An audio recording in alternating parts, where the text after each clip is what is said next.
সত্যের জয় হলো। তারেক রহমানকে রাজনৈতিকভাবেই তাকে তাকে আমরা জড়ানো হয়েছিল। একই আসামে একবার বললে এক কথা, আবার পরে উল্টা কথা হয়ে বললেন 164-এ।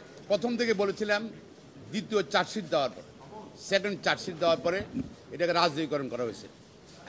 আগে প্রকৃত মামলা হয়েছিল, তদন্ত রিপোর্ট হয়েছিল, এবং সেখানে 111-এর সময় যে সময় জনাব তারেক রহমান সাহেব জেলে ছিলেন, বেগম খালেদা জেলে ছিলেন, তখন কিন্তু চার্জশিট দেওয়া হয়েছিল। সেই চার্জশিট কিন্তু জনাব তারেক রহমান সাহেব নাম বা রাজনীতির নাম ছিল না। আওয়ামী লীগ ক্ষমতা আসার পরেই তখন তারা মামলার প্রকৃত বিচার থেকে তারা রাজনৈতিকভাবে চিন্তা করার প্রতিহিংসার চিন্তা করেছিল। এবং আর সেই সময়তে বলছিলাম যে এটাকে রাজনীতিকরণ করা হচ্ছে, এবং আমরা চাই ন্যায় বিচার হোক। ন্যায় বিচার তারা চাইলেন না, সরকার ন্যায় বিচার চাইলেন না। তারা এই মামলাটাকে অজুহাত করে রাজনীতিকরণ করলো, এবং তারেক রহমান সাহেবকে রাজনৈতিকভাবে এটাকে ইমপ্লিকেট করা হয়েছে সেকেন্ড চার্জশিটে, যেটা আনপ্রেসিডেন্টাল। একই আসামে একবার বললে এক কথা, আবার পরে উল্টা কথা হয়ে বললেন 164-এ। এটা তো আনপ্রেসিডেন্টাল।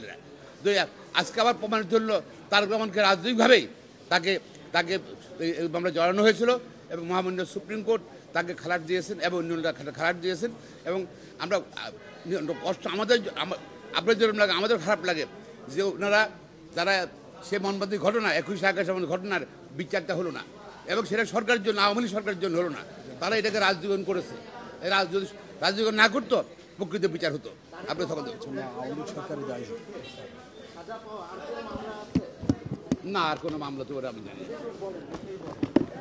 জনাব তারেক রহমানের বিরুদ্ধে, বিএনপি ভারপ্রাপ্ত চেয়ারপারসন তারেকের বিরুদ্ধে আর কোনো মামলা সুপার আইনও কোনো মামলা নাই।